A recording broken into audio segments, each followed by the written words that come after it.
UGC net की सुनवाई का मामला जो आज सुप्रीम कोर्ट में लगा था चीफ जस्टिस ऑफ इंडिया की कोर्ट में,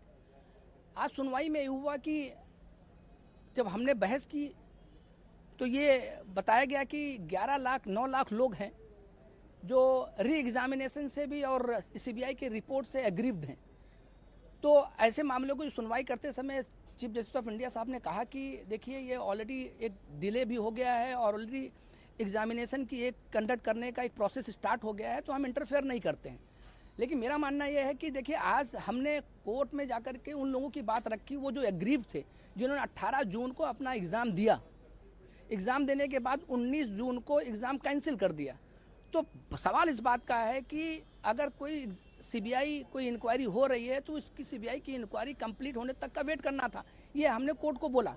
तो अब हमारा जो ग्रीवांस था इसमें ये था कि जो बच्चे एग्ज़ाम दे चुके हैं, जिनके पेपर अच्छे हुए, जो बच्चे अब दोबारा एग्ज़ाम देंगे तो वो एग्ज़ाम किस पैटर्न पे होगा, वो भी एक बहुत बड़ा सवाल है। तो एक मैसेज भी है कि अब सरकार को भी, सेंट्रल गवर्नमेंट को बहुत ज़्यादा एक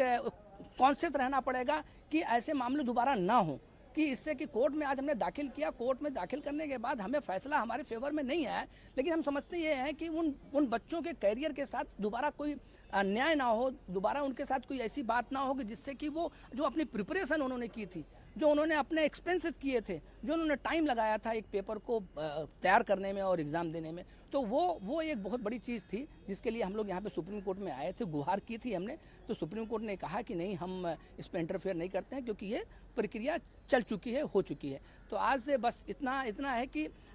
हमें इस बात की खुशी है और स्टूडेंट्स को भी इस बात की खुशी होनी चाहिए कि सुप्रीम कोर्ट के संज्ञान में ये बात दी गई, डाली गई, जिससे सुप्रीम कोर्ट ने उस बात को समझा। और मुझे लगता है कि सरकार को भी अब आगे आने वाले जो भी एग्जामिनेशन होते हैं, चाहे वो नीट के हों, चाहे वो नेट के हों, चाहे वो अलग एनटीए कर रही है या कोई और एजेंसी कर रही है, उनको बहुत कॉन्शियस रहना पड़ेगा।